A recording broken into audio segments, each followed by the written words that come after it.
کتاب احتجاج طبرسی خواستم این روایت را مختصر براتون بخوانم. جلد اول چاپ انتشارات اسوه، صفحه 20 حدیث 17. امام حسن عسکری علیه السلام فرمودن که امام صادق علیه السلام فرمودن من کان همه فی کسر النواصب عن المساکین من شیعتنا. هر کسی که همتش این باشد، عالم شیعه ای شیعه نمای ملعون، که توضیح المسائل تا چاپ میکنی و اون را شهر شهر میگردانی، اونجا روش ستاره داوود را گذاشتی ملعون.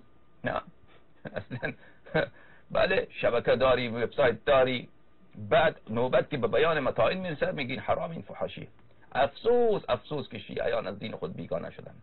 اینها را باید شیعیان آنچنان مثل سگ اینا را ذلیل بکنین، آخوندارا اینها را آنچنان کتک بزنه که اینها دیگر بله از دیگر سر بلند نتوانند بکنن. افسوس افسوس که مؤمن کم، مؤمن با غیرت کم، جوانان مؤمن کم هستند.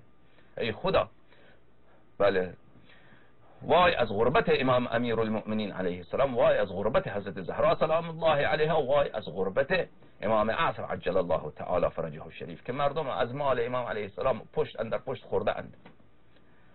برای خود چه امپراتوری های اقتصادی درست کرده اند، برای خودشان چه آقایی و چه ریاست ظاهری و چه قداست نیابت امام علیه السلام درست کرده اند، و در عین حال خودشان بدترین دشمن امام زمان علیه السلام، بدترین دشمن حضرت زهرا سلام الله علیها، در حالی که سینه هایشان سپر هست از برای ابوبکر، از برای عمر، از برای عثمان، از برای طلحه، زبیر، عایشه.